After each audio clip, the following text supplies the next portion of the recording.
indigenous movements for justice. I know, so it's on mute though.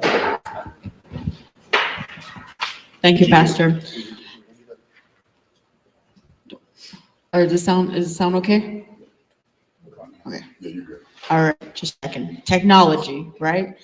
So I just want to remind our candidates today that today is a forum, not a debate. So if by any chance something comes up that is specific to you or your experience, please address that as a rebuttal in your closing statement.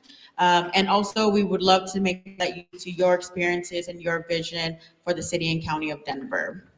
You will be provided, or time permitting, there will be questions from the audience, but we do have several questions that were prepared in advance that we'll ask you. You'll have 2 minutes to answer each question. You don't have to use the full 2 minutes. We do ask that there is a hard stop at the 2-minute mark when answering a question. You will have 2 minutes for an opening statement and a minute for a closing statement. Any questions? All right.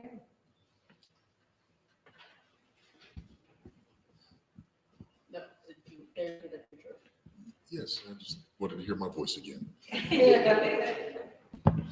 I have a timer here to help. Starting with you, Leslie. Good evening, everyone. I'm State Representative Leslie Herod. I'm happy to be here and to be running to be Denver's next mayor.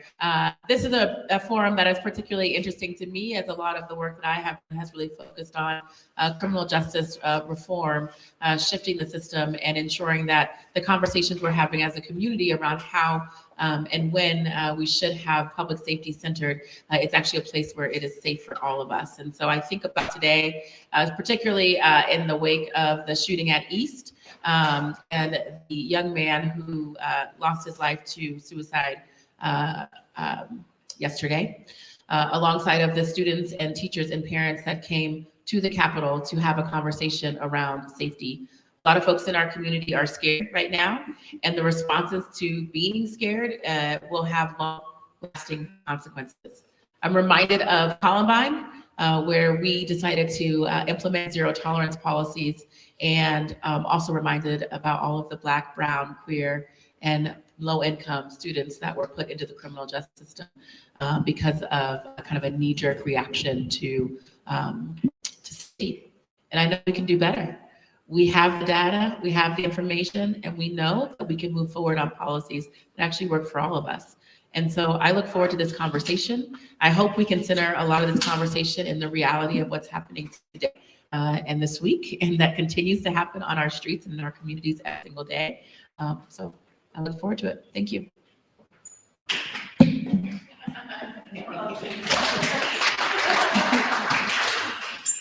I'm Dr. Lisa Calderon, and I am so glad to be here because this is a long time in coming.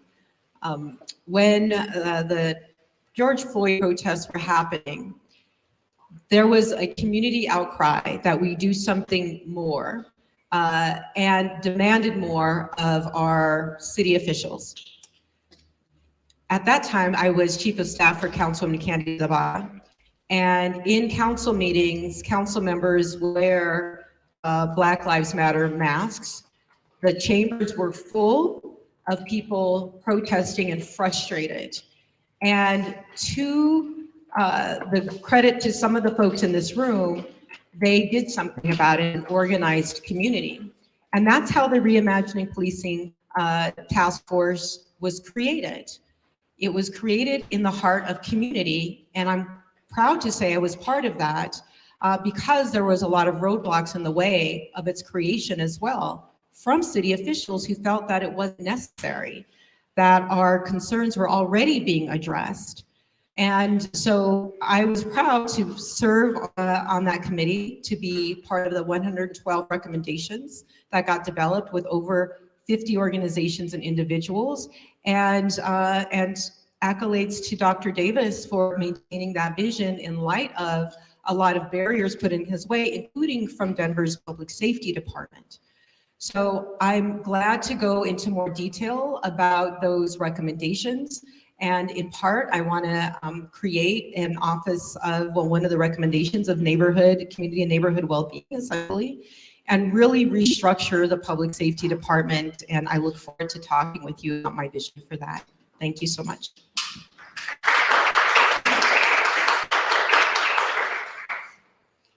Thank you. I'm Paul Noel Fiorino, and you might have seen me on the ballot in 2011 and 2015 as I ran for mayor again on this subject, but also the fact that the housing and the various issues that have come forward, I think we've forgot our youth.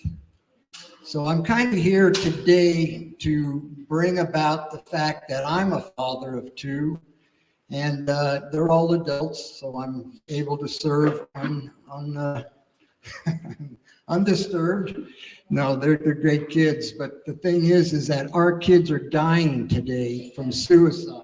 This young man who perpetrated this horrible crime at East High School yesterday. I'm again a write-in, so that means you have to know my name, Fiorino, Fiorino, and be able to spell it somewhat. This is where we are now, and I am grateful to be on the stage with these two champions of Denver, because the opportunity to be able to speak as a write-in has been squelched, actually, and I've been complaining to the press that the fact that they have essentially suppressed the writing candidates. So I really acknowledge Doctor and this justice system and all the partners from the youth empowerment to the ACLU and Metro Deep to invite me here today. My name's Paul Noel Fiorino. You are familiar with me. If you haven't, I was just on the gubernatorial ballot in November, 3rd position. So people need to start paying attention and concern with our youth. Thank you.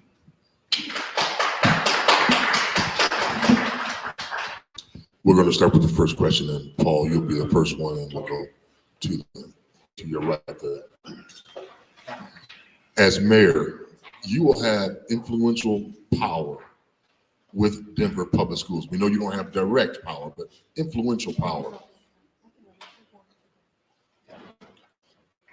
You'll have influential power with Denver Public Schools and must bridge collaboration and resources to best serve Denver youth. Please describe your plan and vision to help curb not only gun violence, but violence in schools and promote overall safety for our youth. What would you do with your influential power? So as far as I was a substitute teacher and have a license at the state level and could jump back into that, but I won't. The opportunity for, again, our youth to understand that, you know, our police should be in that school. I don't know why we took them out in the first place. I was not happy about that. And so having police in our high schools today is a move in the right direction, but I don't believe that teachers should be carrying or anything of that nature. But the opportunity for this plan for our youth is to bring the arts back into the schools. Music has just entered the DPS schools within the past few years.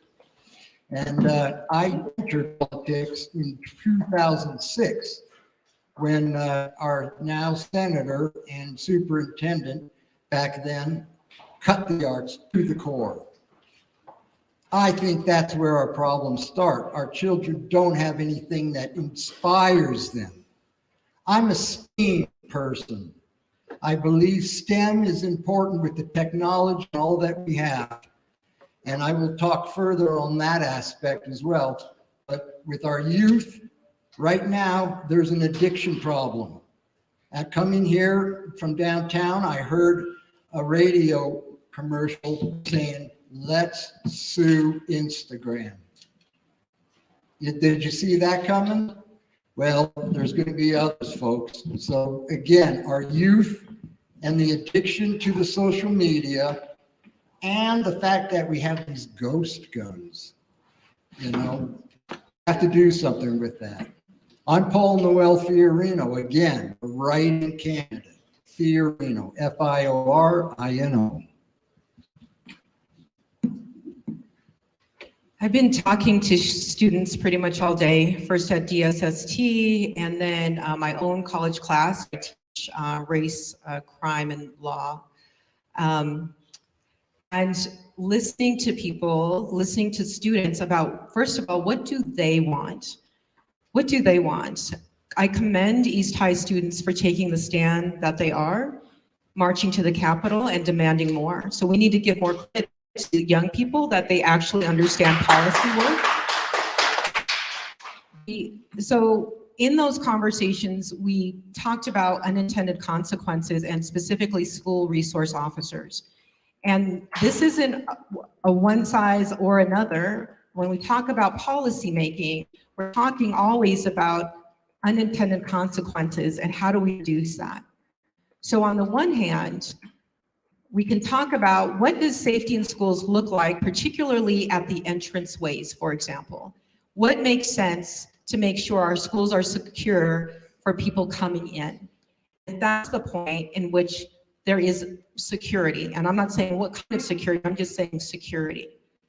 And then there's another part of it, and how we talked about it is like a balloon. You squeeze one end and another end pops up. On the other end, when we have school resource officers and there was ticketing of students, parents had to go to court and expanding criminal legal system debt, or perpetuating the prison to the preschool to prison pipeline. And so it seems all of that goes away when we have another crisis. So one of the things that I would want to see with DPS and work collaboratively and not take it over because they are an independently elected body is to create a crisis review team for a critical, serious, and fatal incident so that we can learn from them that is interdisciplinary.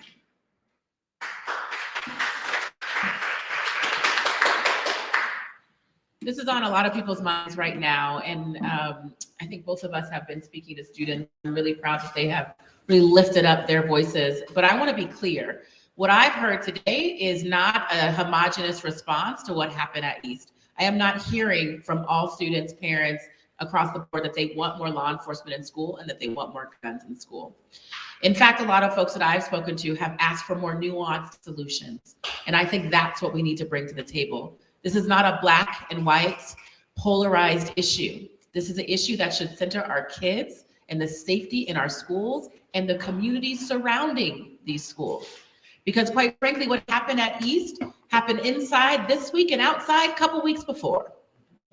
And in fact, the place where people were told to meet their kids for pickup is the exact same spot where another student lost his life.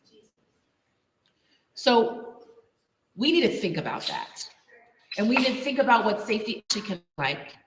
Recently, I introduced a bill a couple years back alongside of some folks here, including the ACLU, to limit the use of ticketing and arresting in our schools. I did not say that there can't be SROs in school. In fact, what I did say is if there were, they should be trained. The school should decide if they're there and if they should leave. They should not be on any disciplinary action, which happens a lot. Disciplinary by sending them to school with our kids. But then on top of that, that they cannot ticket and arrest for low-level offenses in our schools, period. Because that is what feeds the school to prison pipeline. Instead, those types of incidents should be dealt with through normal disciplinary and restorative justice practices. And it was wholeheartedly denied because it wasn't one side or the other enough. And I'm telling you that that is what we need today. We need to have these nuanced solutions. DPS also brought forward, certain people in DPS also brought forward other ideas, plain clothes, not having guns. And they were also denied. We need to bring those solutions back to the table. Thank you. Next question. Please describe your vision for public safety in the city and county of Denver, and how is it similar or different from current administration? Leslie, you're first.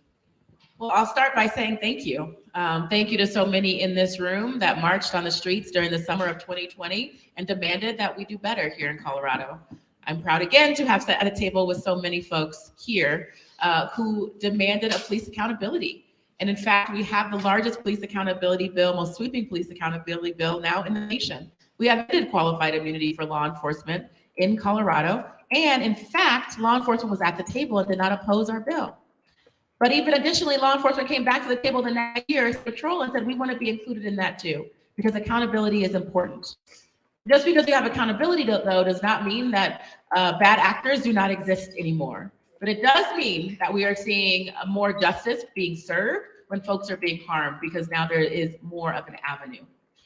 In our bill, we created a to intervene, a requirement that if law enforcement doesn't intervene or report, that they have a misdemeanor offense and they can no longer serve as law enforcement officers in the state of Colorado. That specific provision, I believe, is leading to culture change, and we're seeing law enforcement officers being held accountable on that provision alone. But additionally, there's so many other provisions that we've implemented that are leading to, I believe, a more accountable police system, and one where those who are there sworn to serve and protect actually do. But there's so much more that we need to do. I know we'll have a question on this, but additionally, STAR should be right-sized. Support team assisted response should not be a minuscule part of the public safety equation. In fact, it should be much larger, more proportionate to the number of folks who have mental health and substance misuse issues that are interacting with the system, which is more like 60%.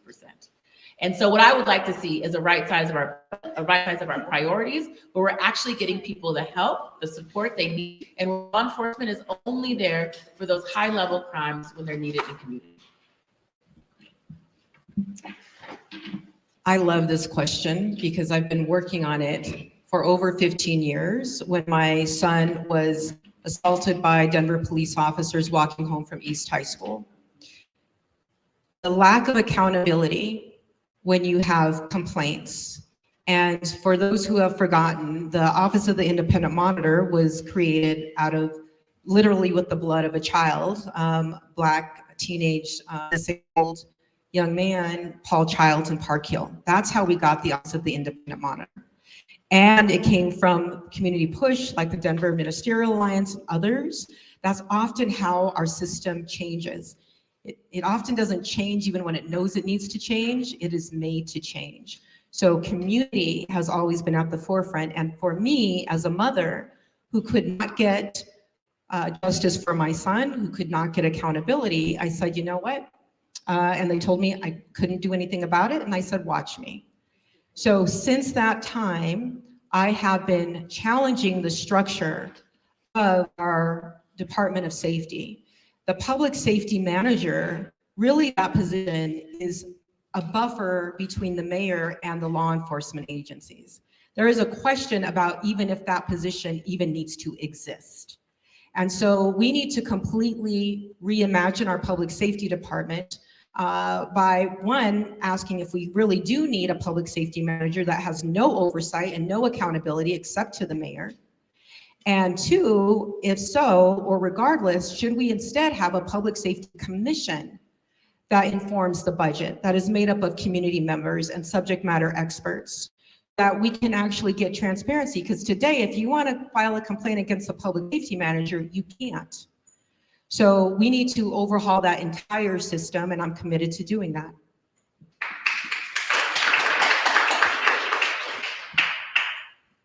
And I look forward to having both these fine folks here be a part of the Fiorino administration as we move the culture of safety and protection where, they are to serve and protect. I am a historian of Wilson Edwards, who was nominated to be a name on Mount Evans. Now, why is that? Because he was one man who stood up in the legislature in 1865 to tell the folks that it was a massacre. It was not a battle. It was a massacre. And we're still reeling from this history and finally correcting it slowly but surely. And the opportunity that we have again in Denver is to acknowledge that our first responders are important to our communities, our neighborhoods, each and every school now. And so our children, and that boy that was murdered, Luis Garcia, an athlete. Again, we need athletics, we need arts, we need the things that encourage this heart, mind, and soul of these young people. 1 in 3 girls are considering today suicide. We can't let that happen anymore here in Denver. We never have to be the bright and shining star on a hill. We are the heights of here. And I ran for governor because I saw Colorado as a leading state of experience. I'm Paul Fiorino, Fiorino. The community has pushed to strengthen the office of the independent monitor over the last several years. How would you as mayor ensure that the police and sheriff departments work fully with the OIM? And secondly, would you expand this office, and if so, how?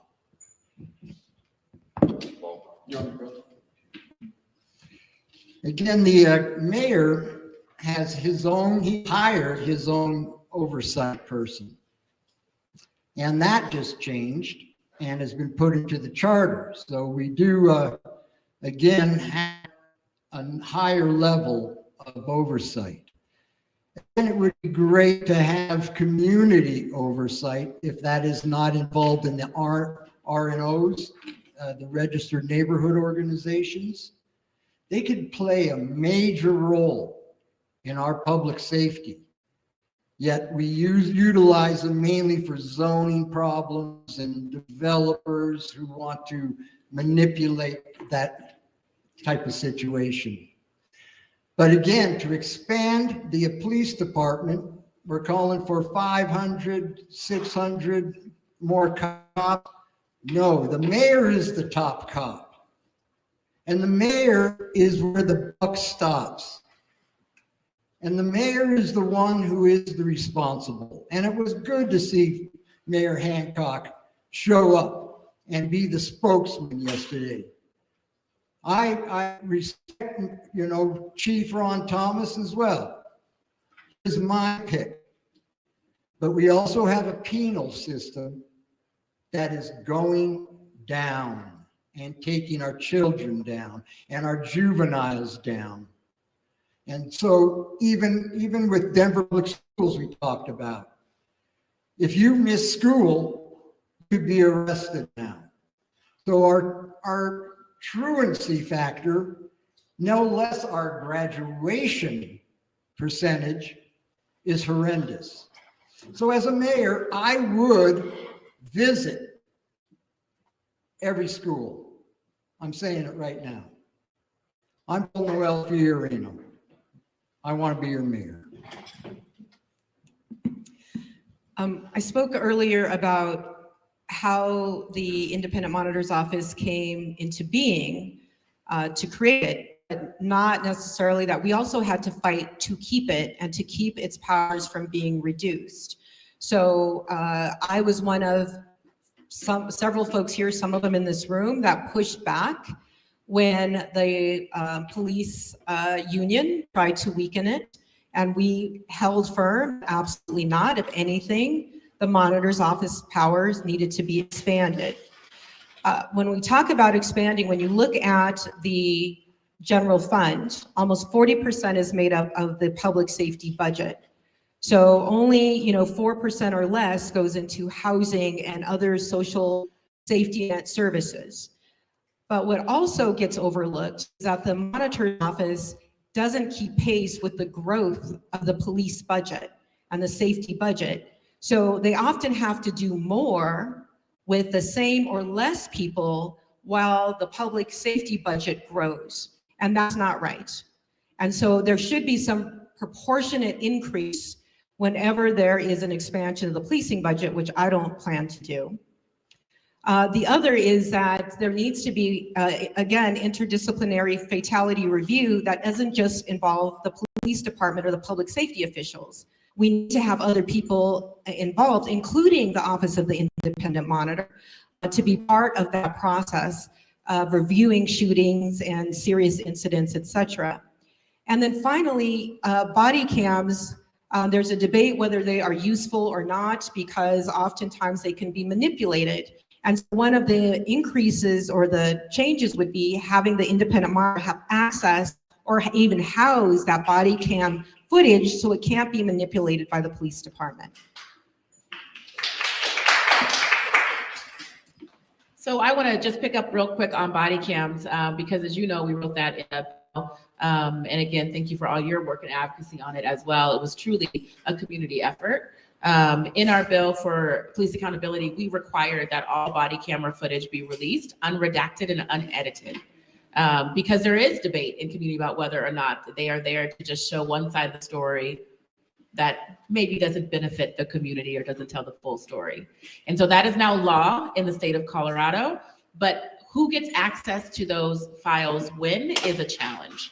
And the fact that you have to go through a process to get them if they are being denied, or simply wait, maybe while you are still grieving your loved one, trying to find justice, is not acceptable.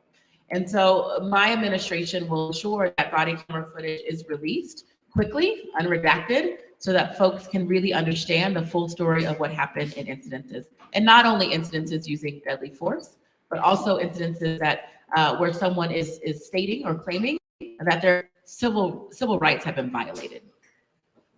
People should have access to that footage. People should have access to those body cameras, those dash cameras, and other cameras that are involved in the system.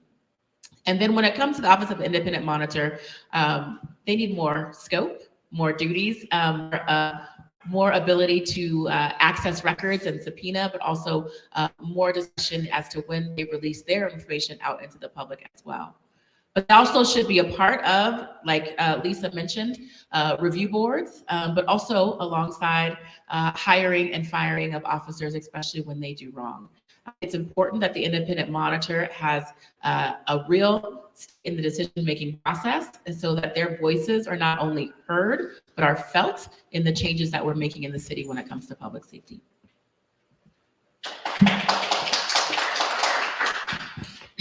Over the last 10 years, Denver has seen an increase of the unhoused population. Please describe what factors have contributed to this increase, and what is the mayor's role in addressing homelessness, and what tools would you utilize to address this issue? Start with Leslie. Well, the homelessness, the unhoused population has increased dramatically since the COVID pandemic. It has happened this way across the country. We know that the rising cost of housing, increased instability, and lack of access to mental health care and access to drugs has increased the population of folks who are on our streets. But additionally, I think folks point to those things as the reason why we've seen an increase in unhoused. I also will mention that the camping ban has led to an increase in the unhoused on the streets. How is that possible? We've politicized and polarized an issue so much so that instead of providing solutions, we have swept and swept and swept, as opposed to providing funding for access to housing, mental health care, and workforce development. So does the mayor have something to do with this? Absolutely. You'll probably get sick of hearing this, but I will remind folks that Denver DPS and RTD own the majority of the vacant lots in our city. We have over 80 lots owned by the city and county of Denver. You can check them out on my website. We have not mapped out DPS or RTD land on that site, but it exists as well, and it doubles that number. We can build on the land that we already own. We can provide housing. And anyone who proposes a solution such as prison for those who simply are unhoused has obviously lost their compassion. But additionally, we know it's not good use of taxpayer dollars, because it costs about $500 to $600 a day to house someone in Denver jail if they have a mental health issue or any kind of physical ailment. Why would we spend that much money when we could actually put that money into housing and supports for people who need it? And by the way, you're not apartment shopping from jail. So when do you get released and where are you getting released to? These solutions make no sense. We know, we all have the common sense to know how we can do better and what we need to do. The city just needs to do it. And in the audience, if you wouldn't mind, make sure your phones are on mute or vibrate. Thank you. The Denver Task Force oh, I'm sorry, wrong way. It's okay. There's two. I really want to answer this question. Because on my website, lisaforddenver.com, I have a housing plan that was co-created with unhoused folks, public health experts, and housing experts. And that also is infused with my 20 years of experience as a service provider. 12 years working with victims of domestic violence and as a lead director, and then 8 years when I co-founded with Community, the Community Reentry Project. So it's our city's reentry program. And both of those populations, when they leave their situations and have no other resources, they both exit their situation homeless. So having a very complex understanding, know what it's like to actually provide services on the street to people, to look for housing for people, etc., is part of the expertise that I bring to this role. We definitely need all of the temporary measures like the tiny homes, the safe outdoor spaces, safe to park spaces, etc. But this city has really overly focused on those temporary solutions rather than on the permanent housing solutions. Denver is not a housing first city right now. It is a shelter first city. And they have really invested money into these sole source contracts, into these mega warehouses to warehouse people. So what I would do is have master leasing, which means the city would engage with landlords across the city to directly get people into homes. I would stop the sweeps and instead have crisis intervention responders. It's the kind of work that I've done. And implement social housing, which was just passed as an ordinance in Seattle. So it put the city in the housing business where nobody pays more than 30% of their rent. And so if you lose your job, you don't also lose your home.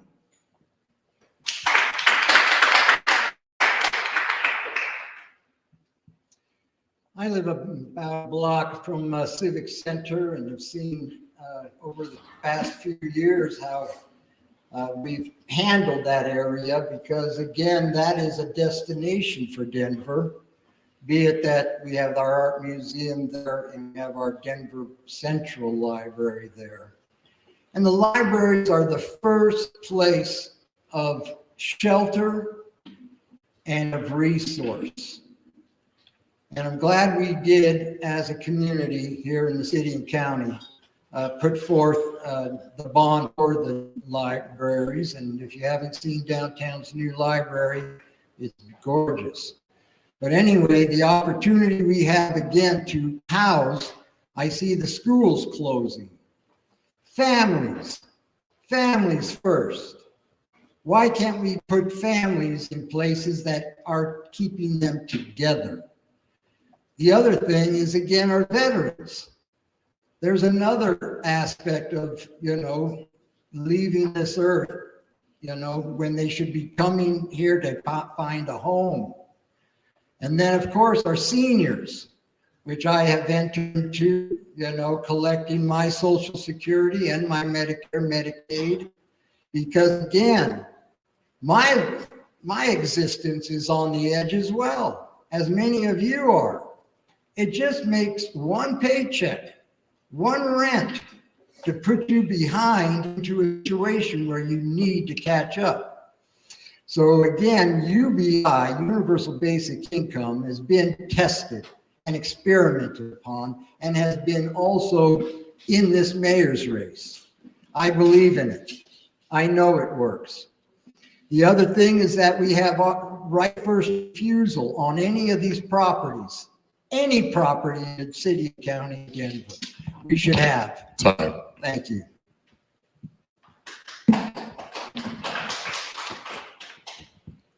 The Denver Task Force to Reimagine Policing and Public Safety submitted 112 recommendations to the city of Denver in 2021, addressing overall public safety initiatives policy and practices.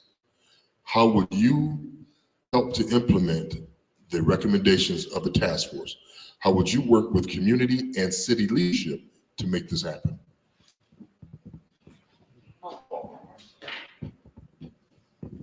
Again, the community is very important, and that relationship with our public schools and the neighborhoods that they serve. You know, I think, again, I'm a nonprofit director. I've been in nonprofits now 50 years. It's been a pleasure working in that because those people are passionate and they are the most committed volunteers you will ever find. And so we need to, again, have a mayor that can really implement that sector of our business and then bring it through business and then have that business extend to our arts organizations and our athletic organizations and try to bring about this movement, and with an emphasis on moving, because that's what we need, folks. We need to start moving. I don't know if you saw it, but I saw it. The whale. We are obese beyond. And I've been fighting this battle with choreographic calisthenics and ballet arts theater and every other chance I have as a dancer. Started with Cleo Parker Robinson and went on to New York City Ballet with George Balanchine. But the opportunity is that I've stuck it out and I stay, and I'm committed to being your mayor today and tomorrow and for the next 4 to 8 years. I have committed 8 years, all right? Because 12 years is too long. We've seen what has happened to Denver. And yet a lot of good things have happened to the city. I celebrate it. I see it, I walk it, I ride the bike on it, but you got to look Fiorino. All right, for mayor. Thank you. So again, as one of the task force members and one of the editors of the 112 recommendations, I really invite people to look at it if you haven't looked at it. It's an amazing document. But what you'll notice right away is that it breaks down into various branches of the public safety complex, but it includes the mayor's office, it includes the DA's office. So there are functions for each of those that we need to incorporate. And we need an entity that is going to coordinate all those efforts.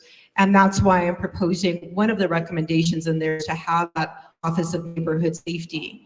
To implement, to monitor, and to also report on the outcomes of it. You know, I'm proud of one of the recommendations that we met in there that we actually saw recently come into fruition, which was decriminalize jaywalking. And that was an effort across the transit folks and folks like me who have been in the criminal legal system reform space, coming together and really talking about we can have both safer streets without having criminal legal system debt by giving people tickets. That behavioral change through incentives is very valuable when we're reimagining what public safety looks like. I would scale up the reentry budget, you know, something I know a lot about. Also, we have overlooked particularly Black women in the system. Had to actually push the sheriff's department, who were under enrolling Black women in substance abuse programming. And everyone wanted to point to everyone else, the DAs, the judges, but the fact is Black women were not getting substance abuse treatment at the same rate as white women, and they were only getting admitted about 6%. So when you hear someone like Mike Justin say these were his ideas and mental health programs, they weren't. They were the task force's ideas.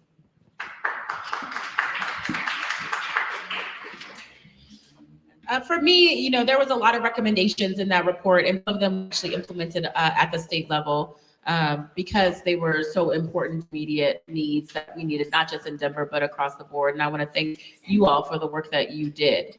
But what I found most interesting about the recommendations were how comprehensive they were. They didn't just focus in on one area of community safety or one thinking about what public safety should look like. So it didn't just focus on police. It talked about things like having more mental health care for all of us, but including our young people. It talked about how we can reduce violence for our youth.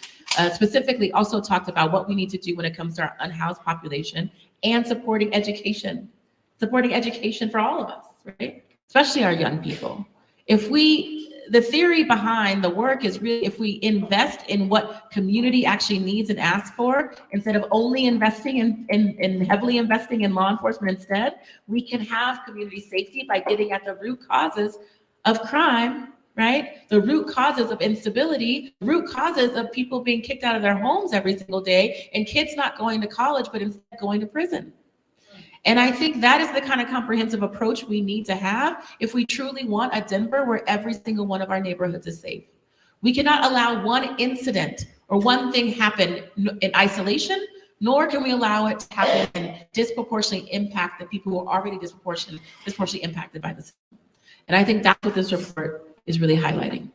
So for me, when we think about what's next when it comes to reimagining public safety, it means having all of those voices that were at the table to create this report, to be there at the table in the mayor administration, to talk about how we can move safety forward. There's no reason why the mayor shouldn't have participated. Administration should have left the table when it came to these recommendations. These conversations are hard. They are tough. But you've got to stay at the table. And that's what our administration will do.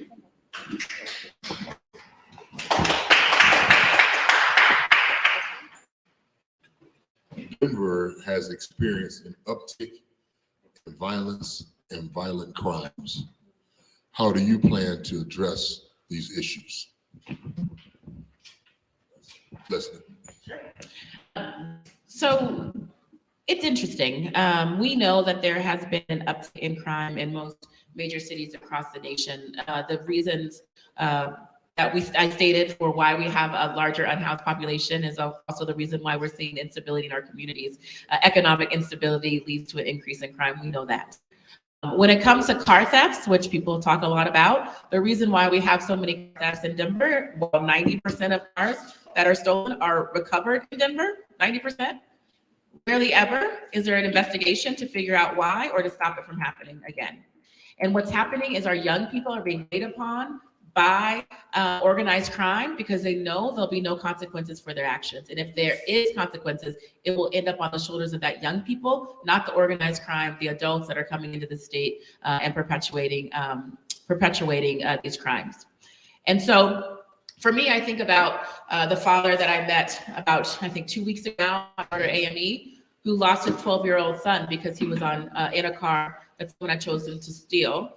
The guy called law enforcement. Law enforcement said that they weren't going to do anything about tracking the vehicle. He tracked his own vehicle and he shot the 12-year-old boy to death. A 12-year-old boy. This is what happens when we allow this like vigilantiness to take over our city. So for me, what we need to do is we need to ensure that law enforcement is there for those high-level violent offenses when needed.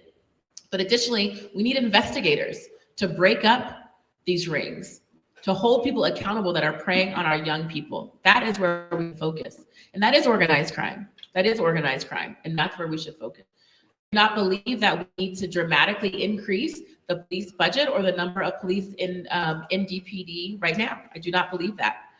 Instead, we need to be smarter about it. And in fact, when it comes to some of the lower level offenses, we need to make sure to get at the root causes of those offenses and not just throw people in jail.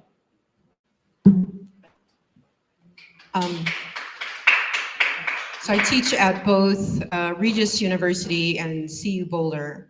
And this is actually the question that we've recently talked about in my class. And where I start with them, or my classes, where I start with them is history. You have to know the history of how crime cycles work and also crime crackdowns happen and the justifications behind them. So we'll watch a film like Ava DuVernay's 13th. So folks understand that really the prison industrial complex started back after Reconstruction to basically get folks back on the plantation who were no longer slaves. So that criminalization of Black folks under the guise of law and order. And then also then the Southern strategy and calls for cracking down when there was increased civil rights activities. And then that was a reason to criminalize people once again. When you even look at the Zoot Suit riots, and you look at the crackdown of young people, Mexican-American people, you know that that crackdown was rooted in immigration and fear of the other. So we have to be students of history when we are implementing strategies for today, because there are so many things that we can learn. So my perspective is through a public health lens. What is going on? What is the cause of the disruption? Wealth inequity, mental health trauma, right? As we have more gun violence, we know it's not just between individuals, it impacts families and communities that reverberate. So we need to have a public health plan for all of that and work on the root causes of crime. So if we are scaling up police, which again, I'm not planning to do, we need to scale up social workers, mental health workers, nurses, doctors, etc.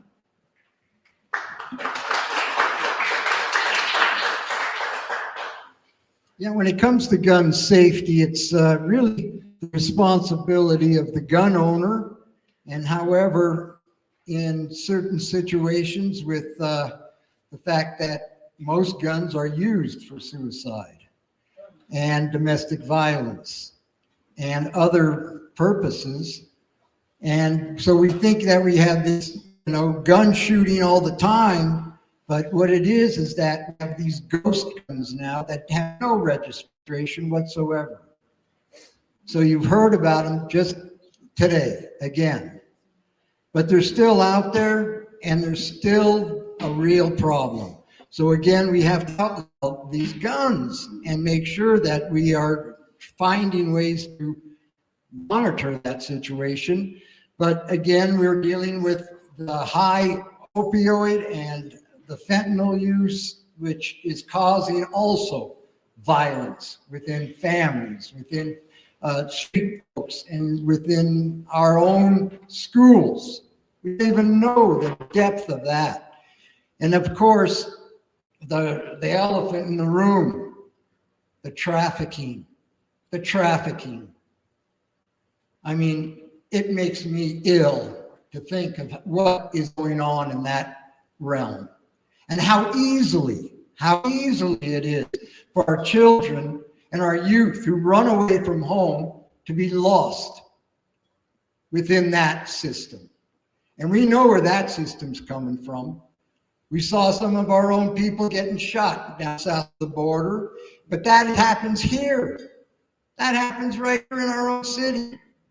So I would put a task force for trafficking, because that is the depth of where we're dealing with, and the fentanyl is killing our kids.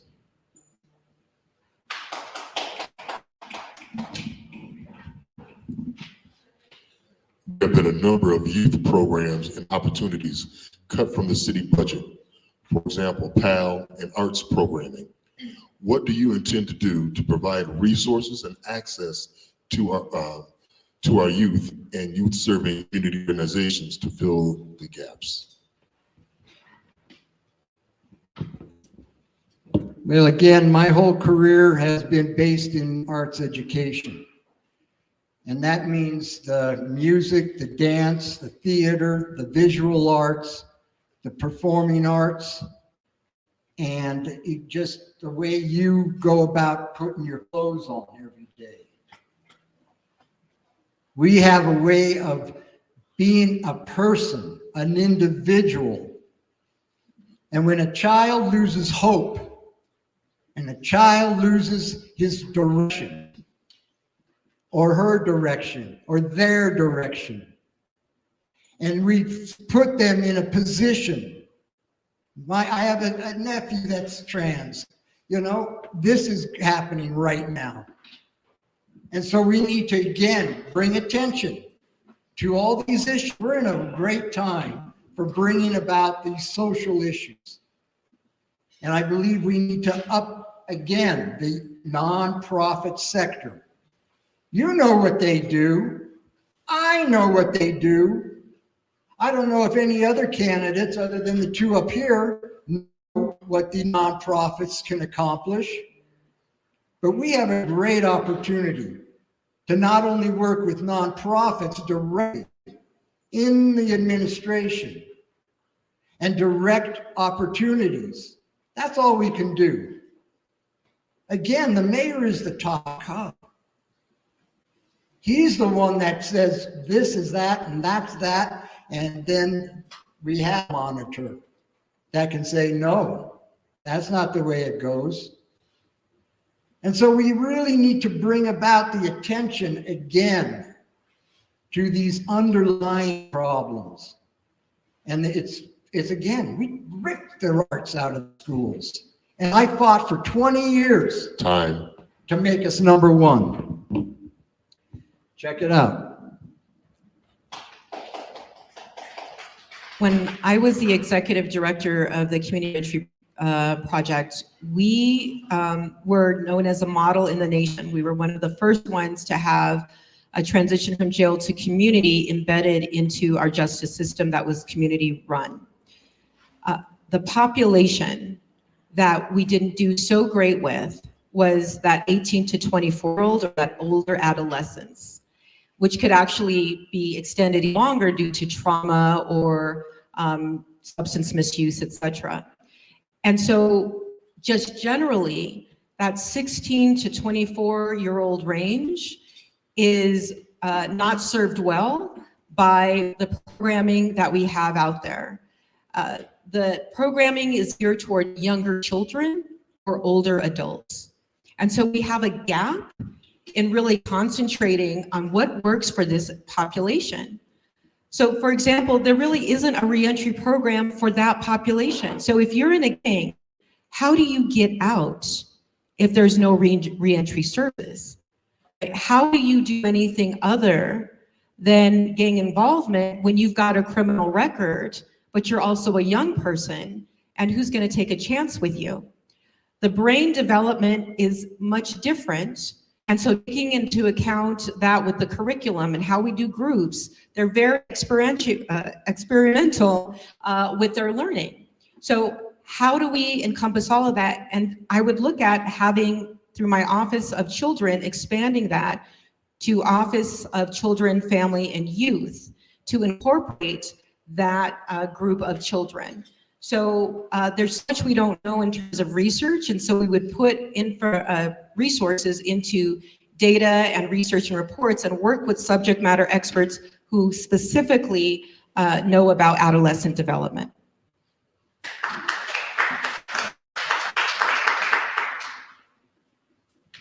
When it comes to what we can do to provide more services for folks that need it, especially our youth, a lot of folks in this room probably have heard of Caring for Denver, which is our mental health and substance misuse foundation. We're pretty well known for being a funder to Pilot Star alongside of so many over here because the city refused to do so. But we've actually funded over $100 million to 200 organizations across the city and county of Denver right now. About 20% of our grantees are youth-focused organizations. We are funding new infrastructure for our young people so that they can thrive. Great by 8 leaves behind so many people. And when I say great by 8, this is the whole theory that if you are not great by 8 years old, you won't be. It's that simple. And that was a motto of so many who focused only on early childhood development and left alone those teenagers, those 20-year-olds, and said, figure it out yourself. I know that we have been wrong by so many young people when we have that theory and that mindset, and we tell them if you're not great by 8, then figure out another path alone. It's not acceptable. So instead, we fund projects like Make a Chess Move, where our young people are learning to play chess, but now they're doing it with a mental health professional. And they're learning to talk through their issues and their challenges in ways that are completely different. And because we funded Make a Chess Move with Caring for Denver, they then were able to apply and receive their first federal SAMHSA grant to expand their program to ensure that more young people had access to these types of programs. These types of programs work. But when COVID happened, we threw everything out and things didn't come back as strong as they should have. And they didn't meet the needs of today's young people because, by the way, young people have changed. They've gone through a lot. Things are different. isolation, right? The needs in their household and in our communities has changed what we should be providing. And the services that we provide should be youth-led, and the funding should be Time. autonomous.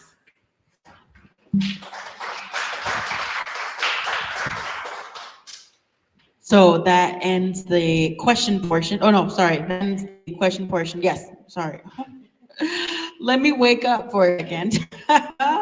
We're all tired, right? It's the end of the week. We're feeling it. I'm sure you all are with the campaigns. So the next section is yes and no questions. So please raise your hand if you agree with the statement, and we'll ask 10 of them. So the first question is, do you oppose homeless sweeps? Raise your hand. Yes, thank you. Just so the audience can see, because there's scorecards that they have, just to give you all some context. Oh, yes, we can. Oh, yes. So Pastor T will identify you by name so the audience can see going forward. So question number 2 is, do you support expanding STAR and other community-led co-responder programs? Leslie's a yes, Lisa's a yes, and Paul's a yes. Do you support repealing the urban camping ban? Leslie's a yes, Lisa's a yes, and Paul is a slow yes. But no, he's a yes. He's a yes. Do you support reallocating DPD, Denver Police Department funds to community-based public safety initiatives? Lisa's a yes, Leslie's a yes, Paul's a no. I think, can I just add though, I mean, we should. I'll know give you that, 30 seconds. Yeah, DPD does have community-based public safety initiatives, and so I think that when we talk about reallocating and moving funding around, it's not really about that. It's about saying in the entirety of our budget as mayor, where we focus our priorities, and community safety will be a priority of mine. Would you two like to 20, 30 seconds? Sure. I think that when we talk about reinvestment, so for example, I said I would stop the street enforcement team, so those funds that go to that, to crisis intervention responders. And I will work closely with Chief Thomas and the Sheriff's Department and the Public Safety Management. And we will again just work with what we have. Thank you. Question number 5. Do you support safe injection sites and other harm reduction initiatives? Overdose prevention sites. You want to clarify that? Yeah, they're actually called overdose prevention sites, and I just wrote it up to pass that bill in the State House. The city and county of Denver already passed an ordinance to approve overdose prevention sites, 1 in the city, and I support that, likely being led by the Harm Reduction Action Center. No, it's the same. And there's never been a death in any of these places. Figure that. So that's 3 yeses. Lisa's a yes, Leslie's a yes, and Paul's a yes. Do you support expanding mental health support services for youth? Leslie's a yes, Lisa's a yes, Paul's a yes. Do you support establishing an Office of Neighborhood Safety with local community members? Lisa's a yes, Paul's a yes, Leslie's a no. I'm not a no.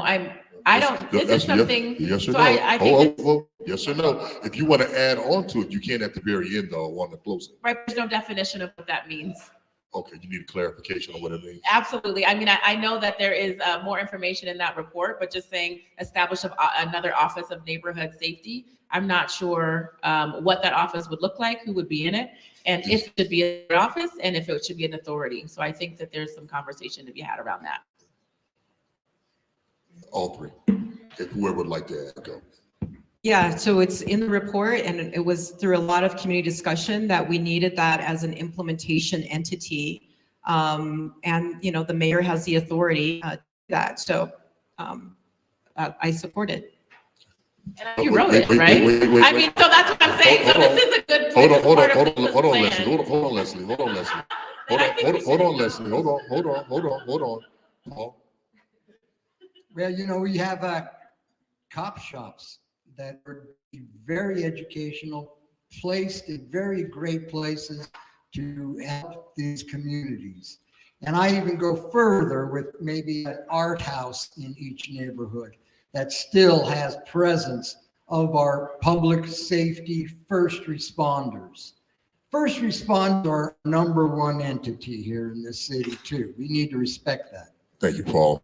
So just for clarity's sake, as the question was asked, and now that we have some little dialogue, we have Paul with a yes, Lisa with a yes, and are you still a no?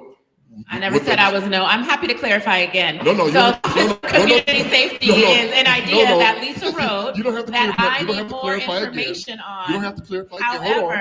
However, I would. I'm gonna give you a chance. Thank Trust you. me, Leslie. I'm gonna give you a chance. You're gonna have plenty of time to just go into it. Well, I just but- don't think you should put words in my mouth. Well, So no, I'm I'm not not a trying to no. okay. I want to be clear. We got that. You're not. Okay, thank But you. we want to make sure not only folks here, but then folks online have an understanding. So Are we're you good. on? Everyone knows you're not a no, but you're not a yes at the moment because there's some clarification you want. We got that. So we're good. But we're gonna let you go in on the cclosing. We're gonna let you get in there and explain what you need to. Okay? Thank you. All right, getting exciting. Do you support expanding resources and policies to assist victims of sexual assault? For example, reducing rape kit backlog? I'm gonna say yes. Lisa's a yes, Leslie's a yes, and Paul's a yes. Do you support investing infrastructure to promote safer travel behavior, eliminating the need for armed traffic enforcement? Leslie's a yes, Lisa's a yes, Paul's a yes.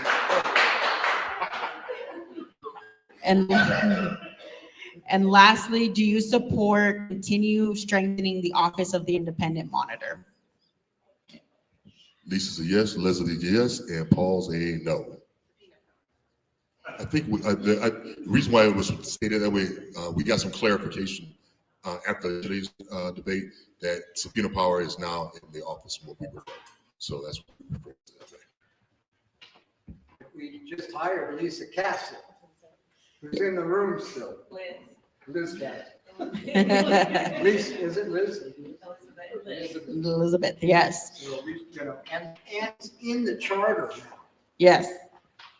All right. I know there's some good stuff that community has pushed with the Office of the Independent Monitor over the years. So our next section is we want to open it up to the community. So folks in the audience that are here today and online, if you have any questions, please come stand by me.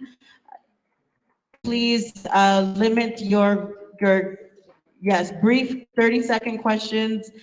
Try not to ad-lib too much just because we want to be cognizant of time and give as many folks the opportunity to ask questions as possible.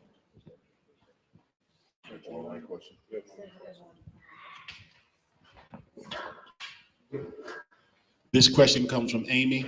My question is, what do our candidates know about the folks in jail due to competency-related issues?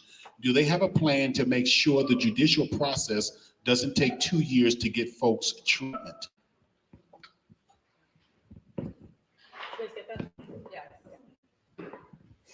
So working in the jail for 8 years through the Community Reentry Project, I know that there have been backlogs to get people assessed for competency.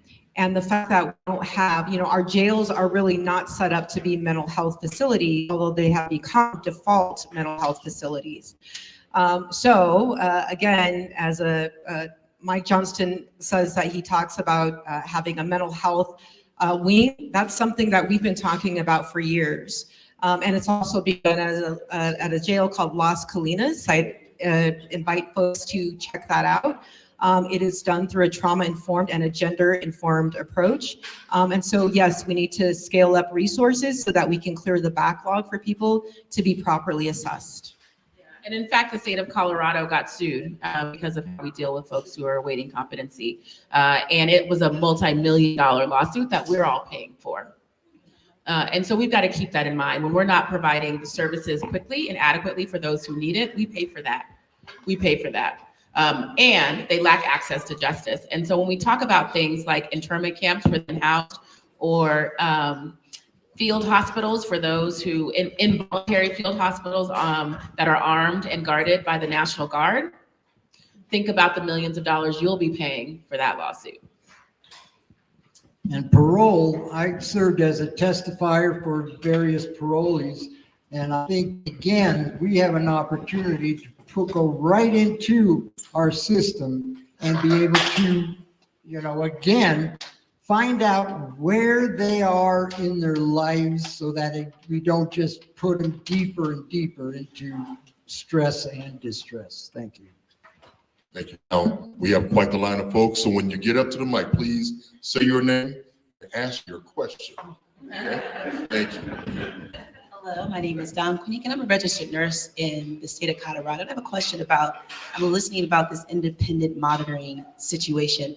As a registered nurse, I have to register myself in the state, and if there's a complaint, and anyone can file a complaint, anyone can look up my nurse's license. Why is that not something that we are not doing with the police? That is public.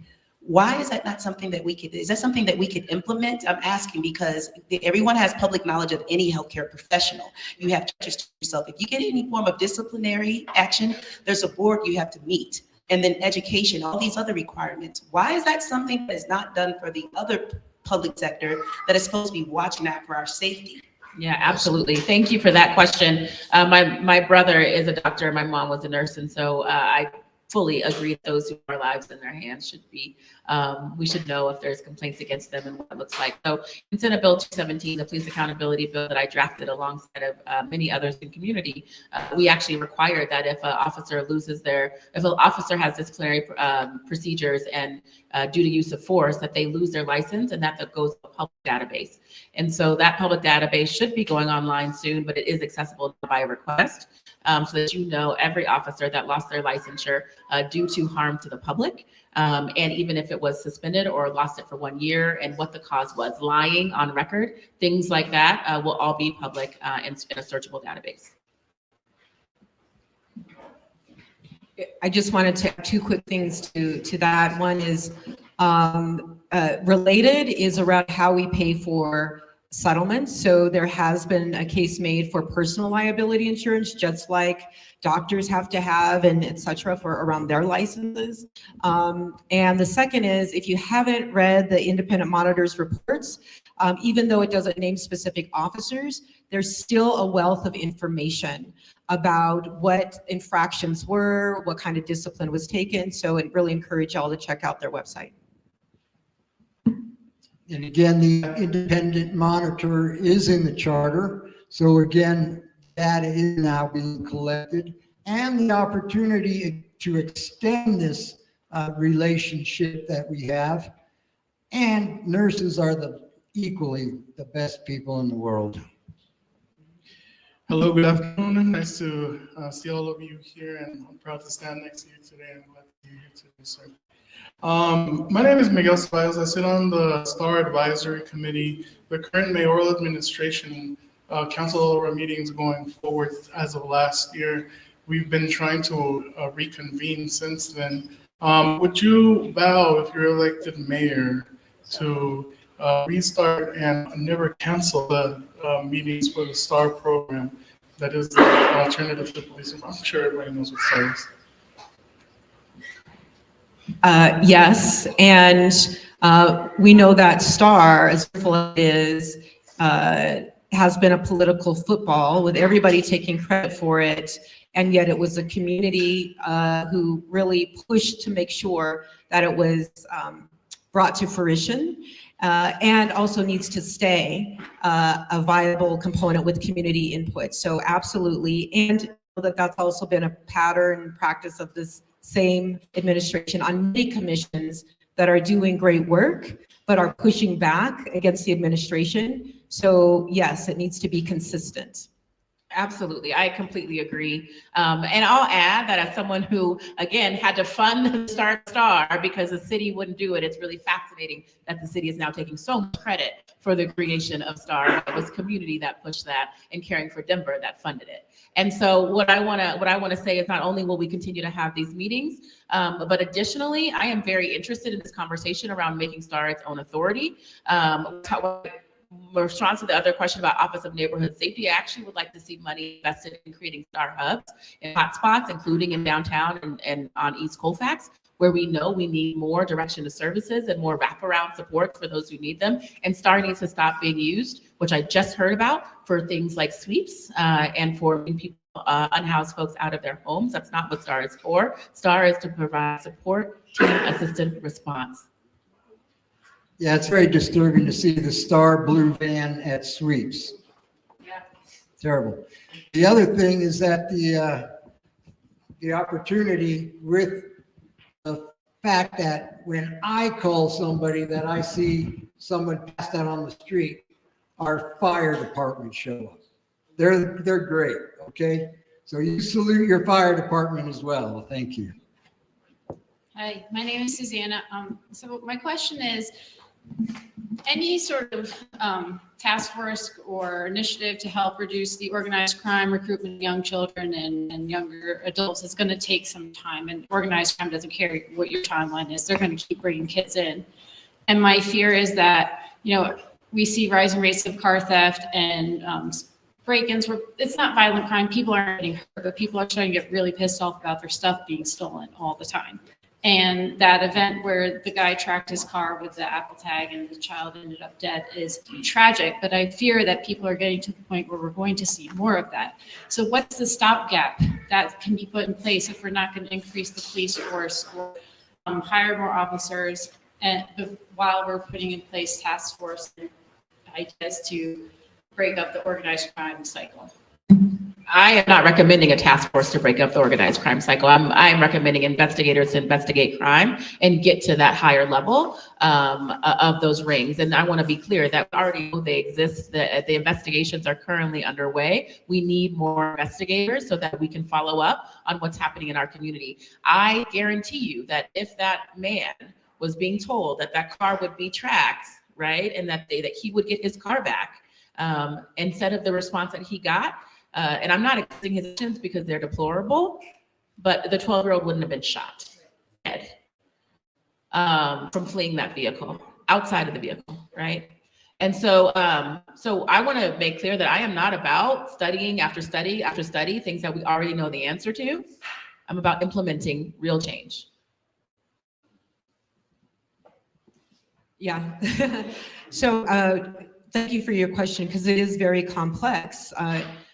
That's when I talk about really right-sizing the policing budget, right? So officers that I've talked to and trained for over 20 years, they didn't get into it to sweep poor people, right? It's to intervene in crimes, to solve crimes.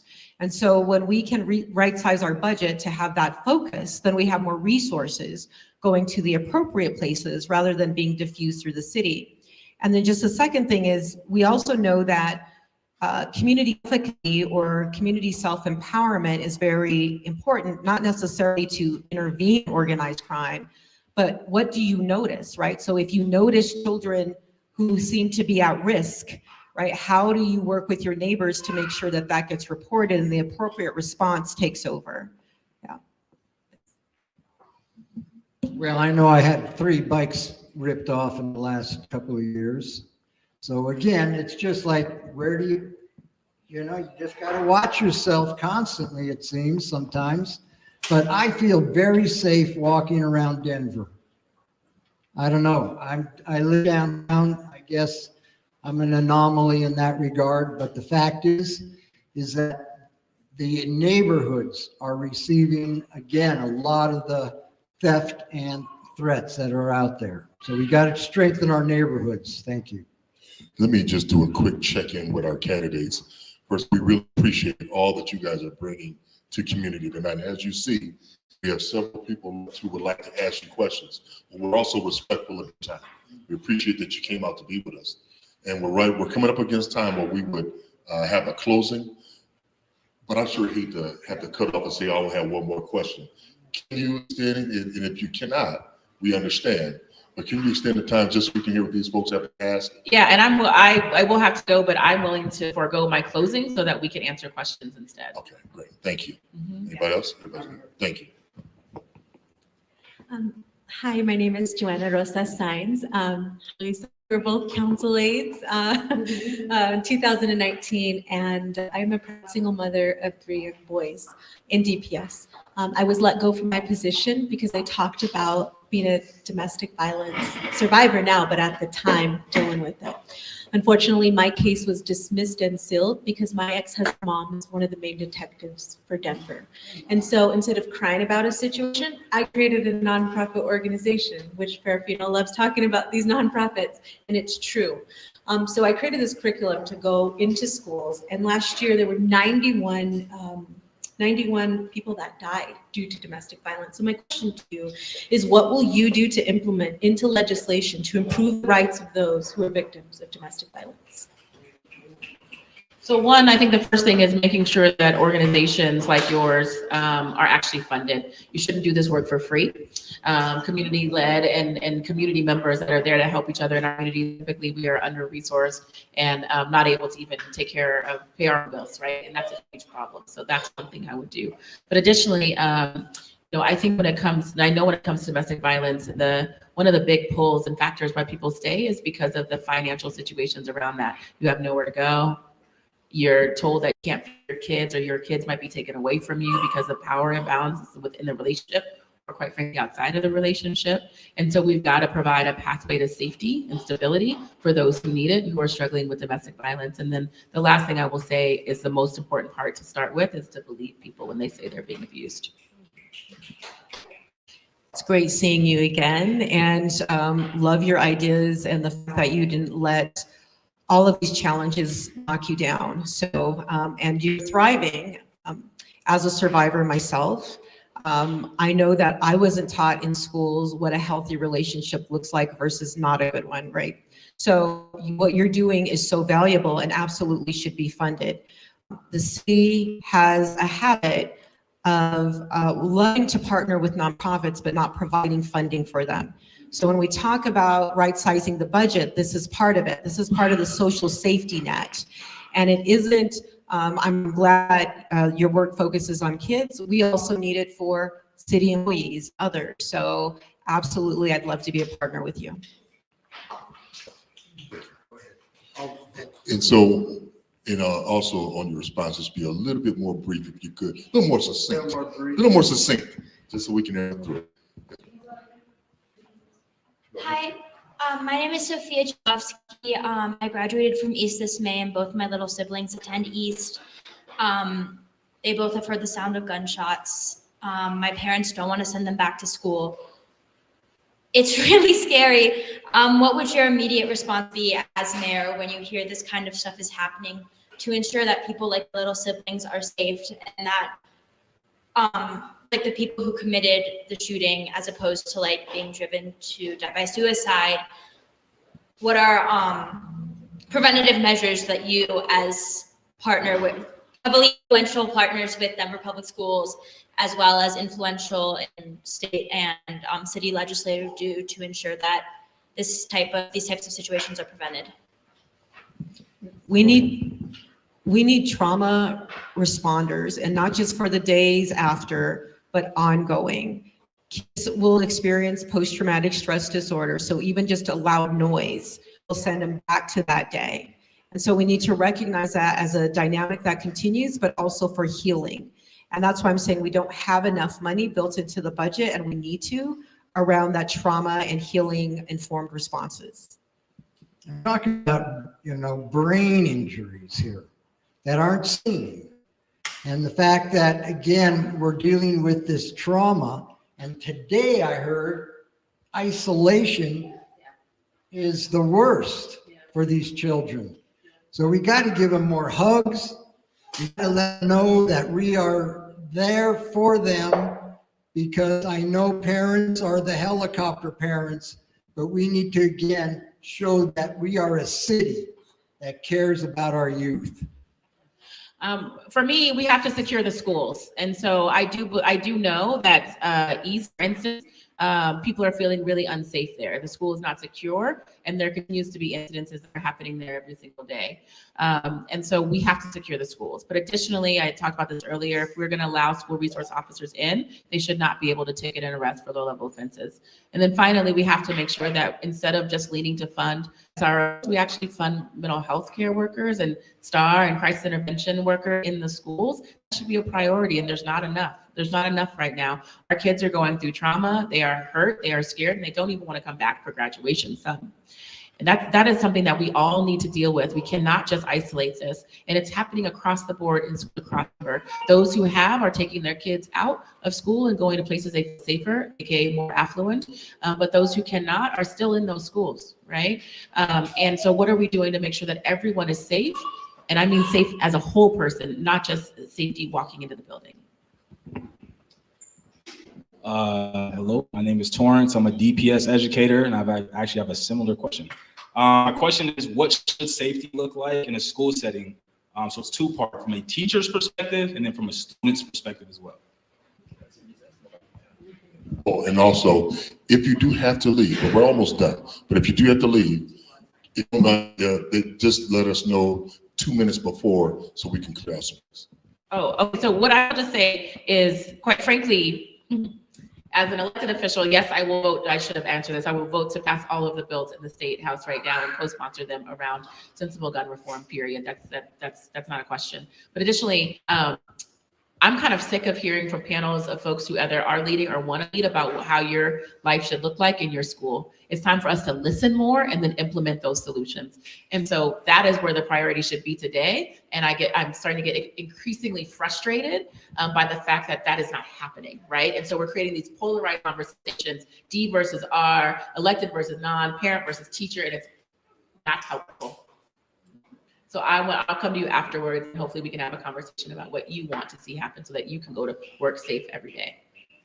I served as a student body president back in 73, okay? So 50 years ago, we made strides in, again, making everyone in our rural school to feel comfortable, and everybody knew everybody. These schools, again, that's the relationship we need to start building. I think a mayor needs to visit a school. I think our students need to know who their leaders are. I think, again, the opportunity is now. Thank you. Hello, my name is Donovan Bright. I work for the Center for African-American Health and the Policy Department. And I kind of wanted to ask about food today. Particularly about food scarcity and food accessibility in our city. We are coming to a place where there's a lot more inflation when it comes to basic groceries. So are there any more programs or any initiatives surrounding more help with places like Metro carrying Hunger Free Colorado, Colorado Food Bank of the Rockies to ensure food safety and also access to healthy food? Absolutely. So Frontline, as a Frontline Farmers, there's like a whole bunch of groups that we just actually did a forum on this not too long ago. And I think we're mostly on the same page around a lot of this. And so yes, food insecurity and food deserts are real, and it actually impacts everything we're talking about when we talk about safety too. And so we cannot force these conversations. Again, these are things that are not happening in isolation. So yes, I do support making sure that we have access to more foods. A great example is what we funded at the state level, but the community led, which is Freshlow, where they are building housing, space, and physical healthcare, but also grocery store and healthcare all in one parking lot. That's what we need to do. And I would just quickly add that the city has groups or task forces, but from what I'm hearing, they're not necessarily being implemented in their recommendations. So there needs to be a larger coordination, including, we know grocery stores are put in places that have disposable income. And so that's why we have the food deserts in some of our neighborhoods we still have, because we buy the basics and that's not a good investment. And we still haven't implemented our green spaces and our green roofs and our community gardens. Those are very efficient, really. And so you need to, again, find time and space for our volunteers to be able to grow their foods. And I've been the first one probably to stand up against the monopolization, Albertson, Kroger, or Safeway, any of those big ones collecting. I shop at the Organic Choice or my city market on Broadway, just so I can support the small businesses. And that's what we need to do in this city. We need to concentrate on small businesses. Thank you. I'm Paul Fiorino. And I'm Tyler Israel. My question is about, am I allowed to address them individually or not? Yeah, my question's for Paul Fiorino. You mentioned when asked about housing, the focus on helping of families. And I also heard you talk multiple times about the art programs in schools to help these families, particularly the children, to make them greater adults. But my question to you would be, do you think that implementing art programs in prisons and mental health facilities they're doing in these top-notch, top dollar that only certain people can afford, rehab, substance abuse programs, inpatient and outpatient, to possibly stop this fentanyl epidemic? Oh, the fentanyl thing is so bad, folks, that we really need the investigation factor in there. We need our vice team to be strengthened. We have a vice, but the opportunity for the arts, we were last, we were cut, right? And we've worked to be #1 in arts participation in the nation. And yet we've fallen back from that recently. That was 2015 when we achieved that #1 spot. So here we are again, trying to, with a new Jubilee year for Denver, Colorado, to lead as the capital. We have an opportunity to reach our children through the arts. And by the way, thanks for wearing a tie. Thank you. Thank you all. Thank you all. Please give them a round of applause. I want to say this in closing. We are sincerely grateful for your participation, not only in this forum, but in your care of even filling out the survey. We offered all the candidates an opportunity to be here between both nights and to fill out the survey. A number of candidates chose not even to fill out the survey. And so Aurelio Martinez, Debbie Ortega, Mike Johnston, Renee Behrens, Robert Tretta, and Thomas Wolf, and Trinidad Rodriguez, they chose not to even fill out the survey. But you guys all took the time not to fill out, but agreed to come and listen to your public, and we really thank you. I want to extend also a kudo and a thank you to Leslie, because our interaction as we were speaking, you were trying to ask your question, clarification. Some people will misjudge that as hostile because they don't understand people. And women are often judged differently than men. And I don't want anyone online or in person to take anything negative away from that interaction between you and I. It was a matter of clarity. And I thank you for your support and for listening. And we want to extend a 30-second, we know you have to, but we want to extend a 30-second closing to all of you because we really do appreciate your support. Sure. I just want to say thank you all so much for having me. I look forward to following up on these conversations.